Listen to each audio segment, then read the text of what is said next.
All right, I'm done talking about college football and college sports for now. We're going to move on to something exciting. Exciting news. Yeah, more of it. Because after the NBA draft, Naquan Tomlin, let's go state, Naquan Tomlin signed a two-way deal with the Cleveland Cavaliers. I just want to talk about this for a second because think about the possibility there. Dean Wade getting to mentor Naquan Tomlin. And there's a possibility that maybe Naquan and Dean Wade get to play on an NBA roster together. Just the very thought of that being a possibility is absolutely incredible. I mean, let's go State. Let's go Naquan. I mean, honestly, that's incredible to see him grow into a potential NBA player. And we give you all the support in the world. As K-State fans, we all wish you nothing but the absolute best in your NBA career. And we are so excited for the possibility. There's a chance, even a slight chance, that we could get to see Naquan Tomlin and Dean Wade play together in the NBA. It's just an incredible thing to think about, honestly. I would be extremely excited for that. But we'll see what the future holds for your NBA career. Just know that you have the support of all of your K-State family. And while we're talking about spicy NBA news, this is crazy. Crazy, guys. Crazy. The Boston Celtics just won the NBA championship. They just won it. And now it's time to sell out, says the ownership group. They just gave Jason Tatum a 5-year, $314 million contract extension that includes a player option and a trade kicker in the deal. But Boston, their ownership group has announced that they are selling the team. They're going to sell the majority shares in 2024 or 25. I guess strike while the iron's hot. That's fine, whatever. How do you win an NBA championship and decide to sell out right after? That rubs me kind of the wrong way as an NBA fan. But again, I'm not involved. It ain't my problem. I don't care about that. I just think it's crazy to even fathom the fact that a team would win an NBA championship and turn around and sell the team. And I don't think it'll be much of a distraction. I think it'll just be a deal where the new owners take over. No big deal. But I want to throw a scenario by you real quick. Because what if you get a new owner that has a bad meeting with your head coach or one of your star players or something? It creates tension. Yeah, we can see that happen. It's not out of the question. And you do that, and then suddenly you go from being a championship team in less than a year, you're rebuilding completely. It's not out of the question. I don't think that's what's going to happen to Boston. I think that they are going to continue on their great success no matter what the ownership group looks like. But it's just something to keep in the back of your mind when you're thinking about them selling the team. You never know what a new owner might think. Maybe they don't like the coach. Maybe they don't like the coaching staff. Any little thing could affect that, and suddenly you go from being a championship team who won the NBA Finals to rebuilding completely. And I'm not saying that it's going to happen. I don't think it will happen. I'm just saying that there is a real possibility that it could happen. And just keep that in the back of your mind throughout this entire process. And some NBA free agency news. As y'all know, I'm a Suns fan, so I'm going to report for my Suns here.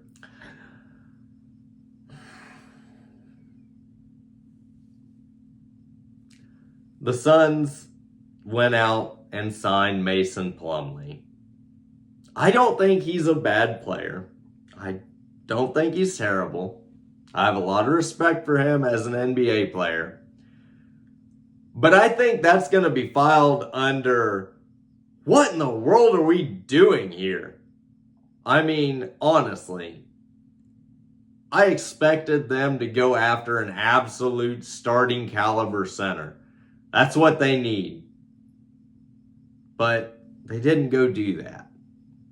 I'm kind of surprised by the fact they didn't try and get someone a little... I'm not saying Mason Plumlee's a terrible player. I have a lot of respect for him as an NBA player, and he is a great player. It was questionable to me. In my opinion, it was a very questionable move. But I don't think it's the worst move that they've made recently. Because as I said before, I will say it again and again and again. As a Suns fan, I think the Kevin Durant trade was dropping a huge turd. I like Kevin Durant. I was a Kevin Durant fan from the time he got drafted by the Supersonics and they moved to Oklahoma City. I was a fan of Kevin Durant.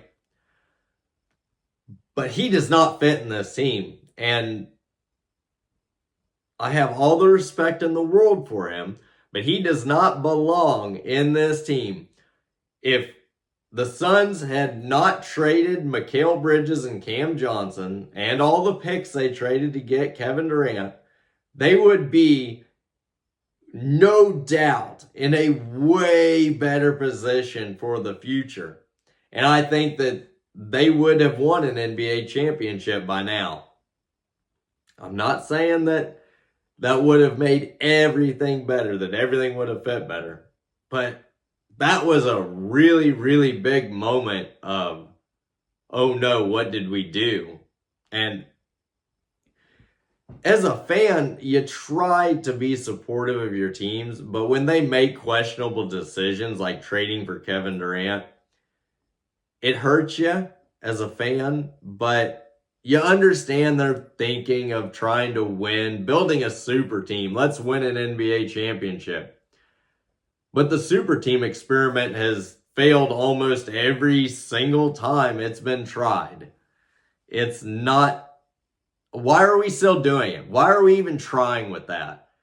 We should have built our roster around Mikal Bridges, Cam Johnson, and Devin Booker. Maybe we trade for Bradley Beal still, but I don't know.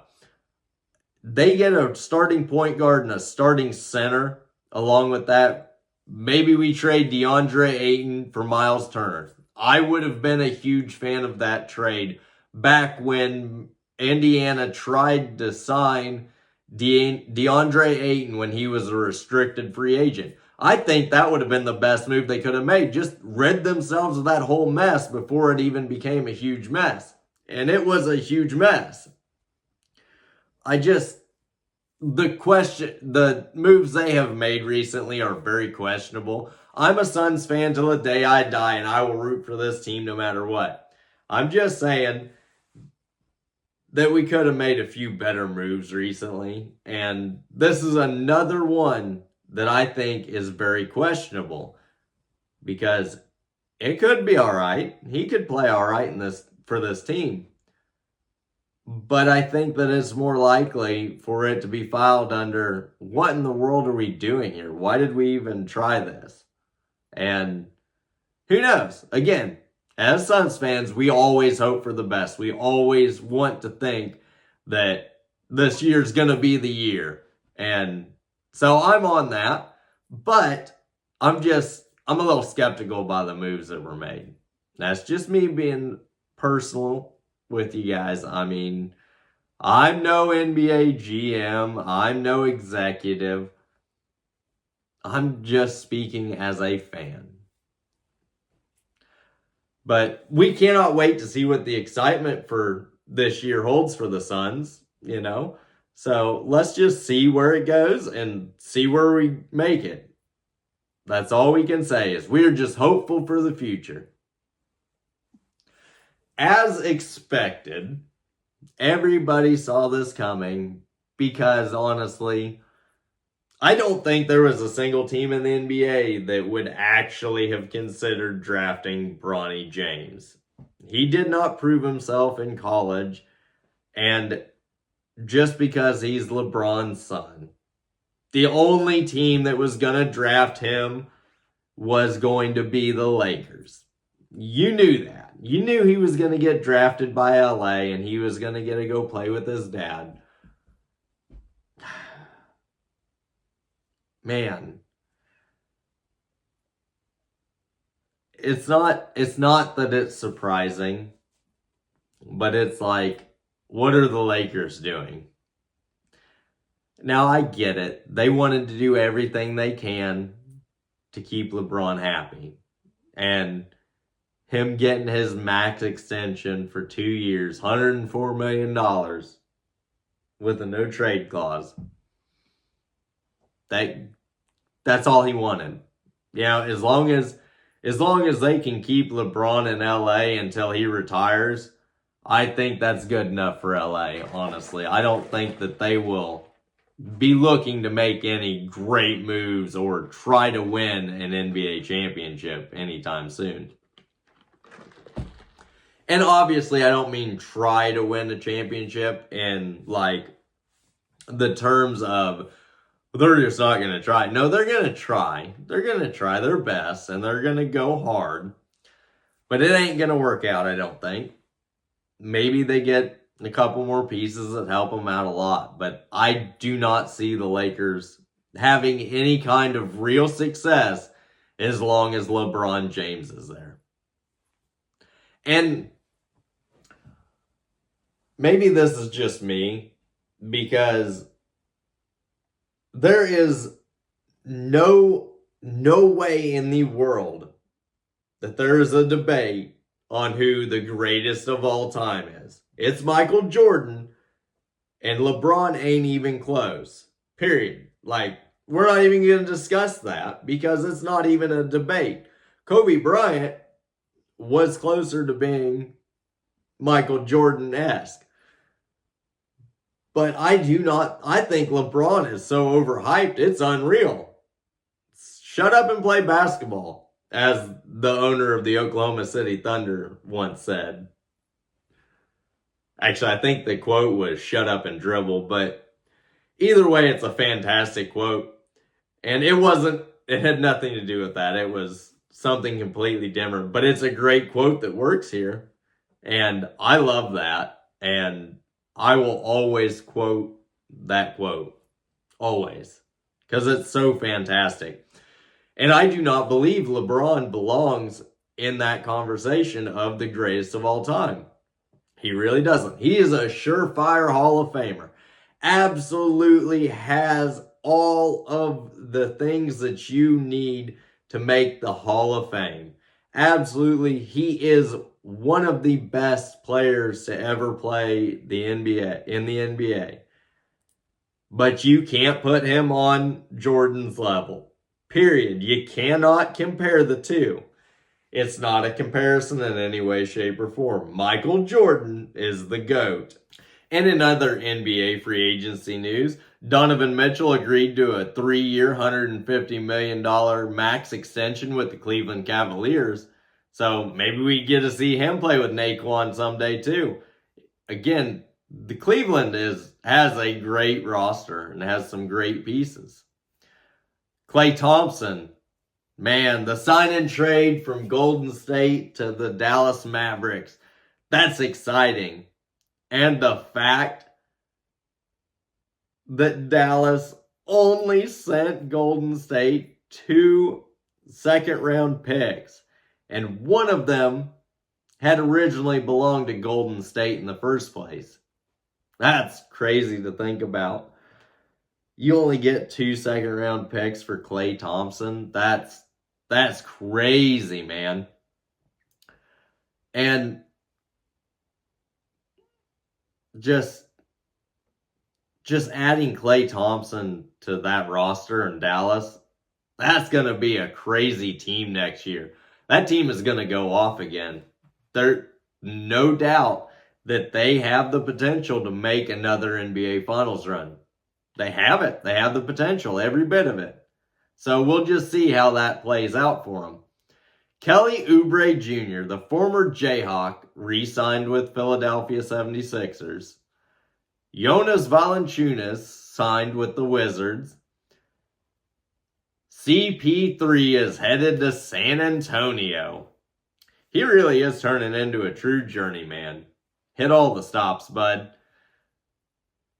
PG-13 is headed to Philly. That's him, and Joel Embiid should be a great, great core to build around. And with Tyrese Maxey there, that's just exciting to think about. Derrick Jones Jr. signed with the Clippers as well. And in our final news for the NBA, Kemba Walker, the former Charlotte Hornet, has announced his retirement from the NBA. That's sad to see. I mean, I always enjoyed watching Kemba Walker play, and he won a national championship with UConn back in the day. So that was awesome to see. But he is joining the Charlotte Hornets staff as a player enhancement coach. So congratulations on a wonderful career, Kemba. And we cannot wait to see what the future of your coaching career holds. That's all of the NBA news that we have for today. Man, this has been exciting, and I thank you guys so much for watching. Do not forget to go like and subscribe to all of our social pages. Hit us up. Let us know what you think. Until next time, y'all take care now.